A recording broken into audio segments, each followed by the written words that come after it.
Africa. The public first met Elon Musk in 1984. The South African trade publication PC and Office Technology published the source code to a video game Musk had designed. Called Blastar, the science fiction-inspired space game required 167 lines of instructions to run. This was back in the days when early computer users were required to type out commands to make their machines do anything.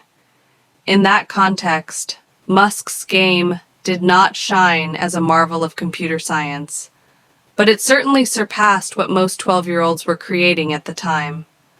The coverage in the magazine netted Musk $500 and provided some early hints about his character.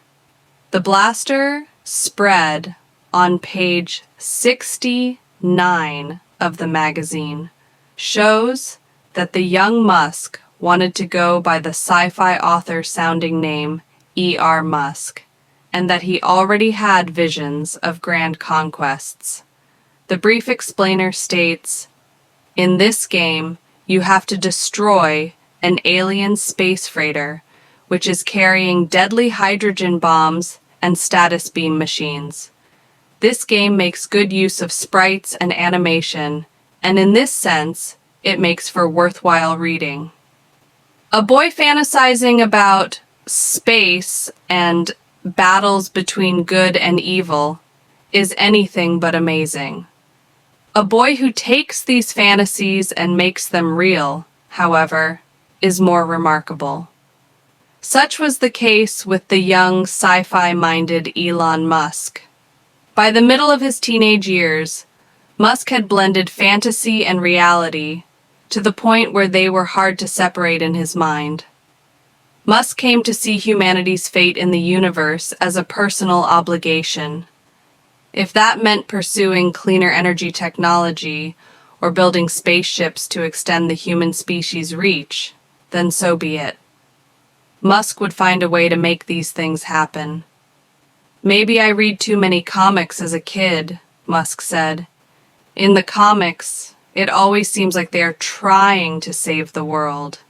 It seemed like one should try to make the world a better place because the inverse makes no sense." At around age 14, Musk had a full-on existential crisis. He tried to deal with it like many gifted adolescents do, turning to religious and philosophical texts. Musk sampled a handful of ideologies and then ended up more or less back where he had started, embracing the sci-fi lessons found in one of the most influential books in his life, The Hitchhiker's Guide to the Galaxy by Douglas Adams. He points out that one of the really tough things is figuring out what questions to ask, Musk said. Once you figure out the question, then the answer is relatively easy. I came to the conclusion that really we should aspire to increase the scope and scale of human consciousness in order to better understand what questions to ask. The teenage Musk then arrived at his ultra-literal mission statement. "The only thing that makes sense to do is strive for greater collective enlightenment."